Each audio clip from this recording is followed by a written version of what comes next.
A physical imbalance is always the result of the mind not being in alignment with the truth of creation, the truth of the creator, the truth of one's higher self. So it doesn't matter what you feed the body.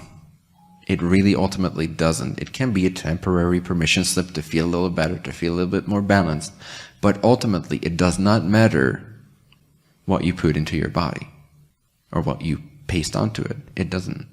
Now, what would happen if you drink 2 gallons of toxic material? You would probably die. Why is that? That is because you are part of your physicality at this moment is part of a collective structure, a collective matrix, a collective web of belief systems that you're hooked into. Now again, like I said, the more conscious and responsible you become for your own creatorship, your own vibration, the less you'll be dependent on that.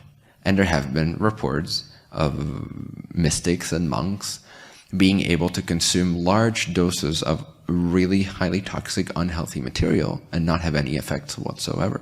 This is why I say that ultimately speaking, it does not matter what you put into your body.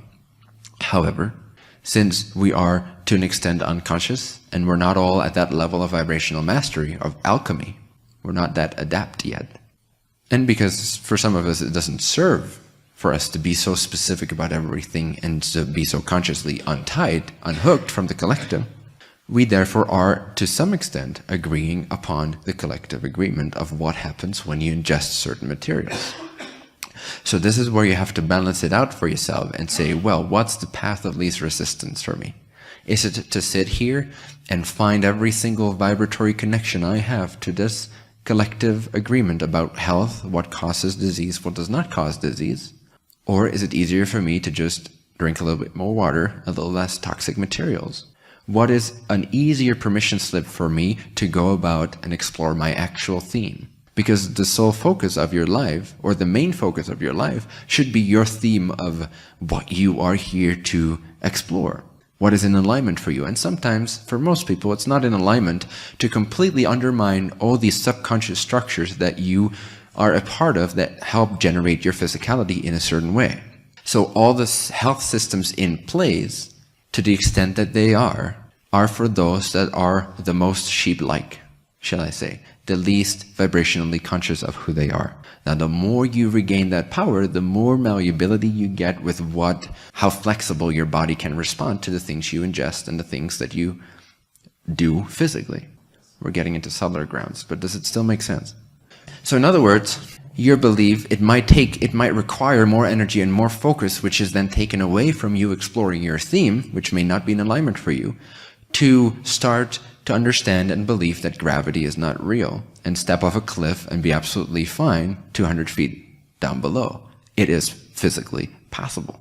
But what is more the path of least resistance, and what allows you to focus most on what's relevant for your exploration of consciousness? Is it to simply take the elevator down instead and not worry so much about the collective agreement? Or is it to really sit there for years until you figure out what it's like to change a gravitational field? Either way. But one takes away focus from your life more than the other. And sometimes that may be relevant if it's actually in alignment for you to understand and discover what it's like and how you can alter gravitational fields. How you can insert a belief that completely is so convinced of itself that it is absolutely in a bubble reality from the collective that it agreed to be a part of here in its incarnational experience.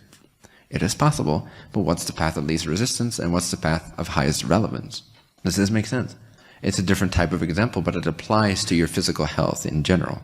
So this is where the idea of mind what you eat comes in. If you were completely vibrationally conscious, it doesn't make any difference what you put in your body. In fact, you probably wouldn't necessarily put anything in your body because you wouldn't need to.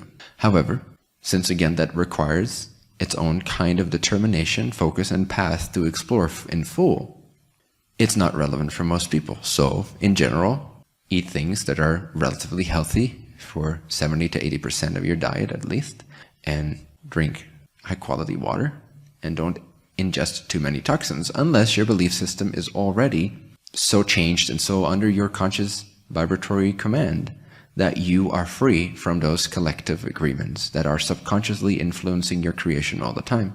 Why? Because you agreed to be a part of this collective.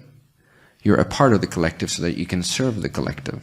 For some, it is relevant to become a testimony, to become a piece of evidence of what is possible. But for most people, it is more relevant to simply explore what it's like to be part of that collective, what it's like to serve, what it's like to share love, what it's like to discover more of who you are. And so for most people, it's not that relevant to really penetrate all these deep, profound, and subtle layers of the collective's unconscious mind, if you will, that together generates all the things, such as your breathing, such as your heartbeat, such as the gravity, that you don't have to think of all the time so that you can actually focus on other things. It's only for a handful of people that it's relevant to actually be conscious of these things and be able to change them. Now, for more and more of us, it will become more and more relevant to some extent to include more of those beyond the box kind of abilities and things, ways of seeing, ways of understanding and believing. So far, still makes sense? Okay. Let me have a sip of water here, because I believe this feels good. And it feels more effortless than to dehydrate myself and focus on the dry feeling until it disappears, or focus on absolute not needing water. But it is possible. It is absolutely possible.